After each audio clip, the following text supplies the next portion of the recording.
ये नया गाना सुन के देखो, ये किताब पढ़ के देखो, ये जूते पहन के देखो। क्या आपको पता है इन सेंटेंसेस को आप इंग्लिश में कैसे ट्रांसलेट कर सकते हैं? तो मैं आपको बताता हूँ एक बहुत अच्छा useful phrasal verb, check out. You can see that on the screen. जब भी आप किसी को ऐसा बोलते हैं, ऐसा करके देखो, वैसा करके देखो, मतलब आप उसे किसी चीज़ को चेक आउट करने के लिए कह रहे होते हैं। तो हर उस सिचुएशन में जब आपको ऐसा कुछ कहना है, आप इस फ्रेजल वर्ब का यूज़ कर सकते हैं। ये नया गाना सुन के देखो, मतलब check out this new song, check out this new song. अब इसको हम लिटरली ट्रांसलेट करेंगे तो हम बोलेंगे listen to this song and see. देखो मतलब see. No, we don't need to say, we don't need to speak like that. हम जब बोल रहे होते हैं कि नया गाना सुन के देखो, मतलब इसको एक बार चेक करो कैसा लग रहा है आपको, तो यहाँ पे चेक आउट जो फ्रेजल वर्ब है ये बिल्कुल सही सूट करता है। Check out this new song, ये किताब पढ़ के देखो। Check out this book, check out this book, you might like it, you might enjoy reading it. Check out this book, ये जूते पहन के देखो। Check out these shoes, check out these shoes.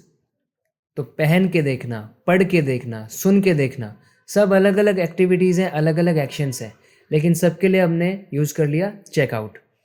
क्योंकि मतलब हमारा हर जगह पे यही है कि आप इसे चेक करके देख लो, क्या पता ये आपको अच्छा लगे।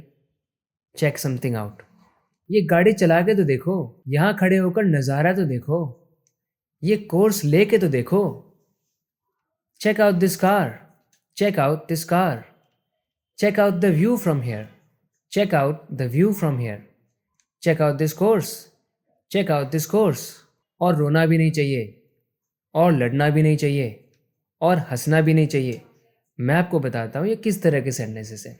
जैसे अगर आप किसी को बोल रहे हो मैं कभी रोता नहीं हूँ, कितनी भी मुसीबत आ जाए, फिर सामने से आपको जवाब मिलता है हाँ अच्छी बात है और रोना भी नहीं चाहिए।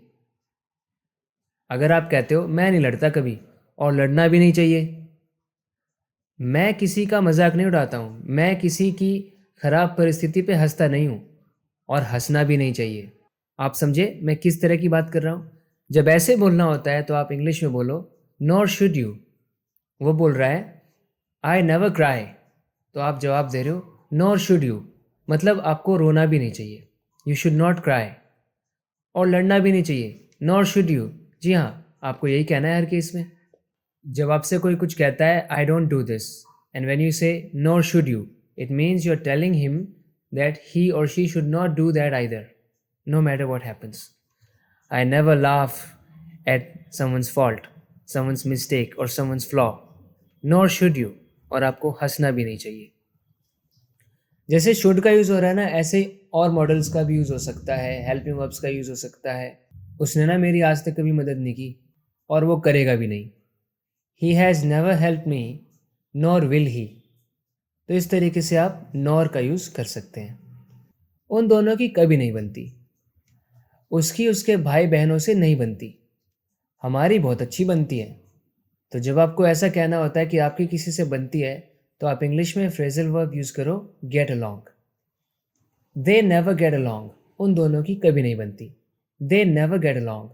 अगर आप सोच रहे हैं कि दोनों को तो इंग्लिश में बोथ बोलते हैं, तो आप याद रखो बोथ का यूज़ हम यूजुअली पॉजिटिव सेंटेंसेस में करते हैं, नेगेटिव में नहीं। आप ये कह सकते हैं the two of them never get along, या दे नेवर गेट अलोंग। उसकी उसके भाई बहनों से नहीं बनती, his siblings and he don't get along, his siblings and he don't get along. उसके सिबलिंग्स और वो आपस में सही से घुल मिल नहीं पाते, बातचीत नहीं होती उनकी, बनती नहीं है, लड़ते रहते हैं वो।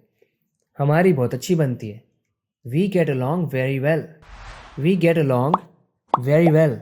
मैं एक नई शुरुआत करना चाहता हूँ, सब भूल के एक नई शुरुआत करो। मैंने नई शुरुआत करने का फ़ैसला कर लिया। तो कई बार ऐसा होता है ना, जब बहुत सारी प्रॉब्लम्स को हम फेस कर चुके हैं, तो हम सारी प्रॉब्लम्स को भूल कर, अपने सारे दुखों को भूल कर ऐसा कहते हैं अब मैं एक नई शुरुआत करूँगा। तो इस बात को एक्सप्रेस करने के लिए इंग्लिश में एक फ्रेज़ होता है स्टार्ट अफ्रेश।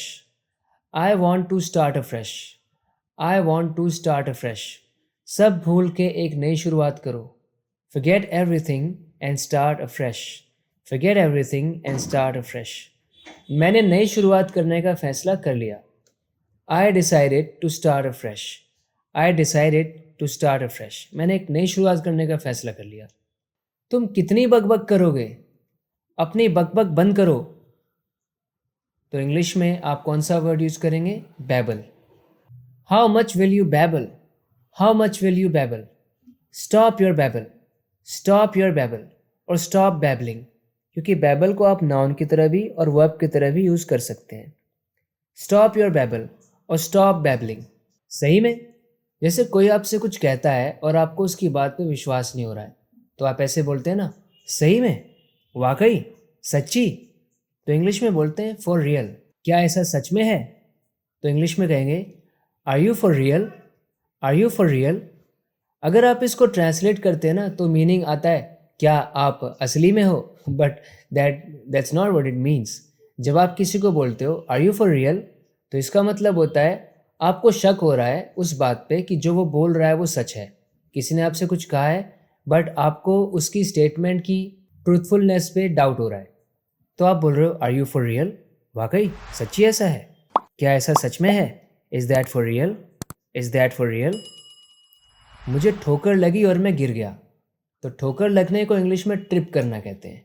उस ईंट से ठोकर मत खा लेना, ईंट जो पड़ी रास्ते में. I tripped and fell. I tripped and fell. Don't trip on that brick. Don't trip on that brick. So friends, आज की वीडियो में इतना ही. इसी तरह से आप अपनी इंग्लिश को इम्प्रूव करते रहना चाहते हैं ऐसे एग्जाम्पल सेंटेंसेस की हेल्प से जो डेली लाइफ में हमारे काम भी आते हैं और आसानी से हमको समझ में आ जाते हैं. तो इस चैनल को सब्सक्राइब ज़रूर करना. बात करते हैं अगले वीडियो लेसन में. Till then take care and bye.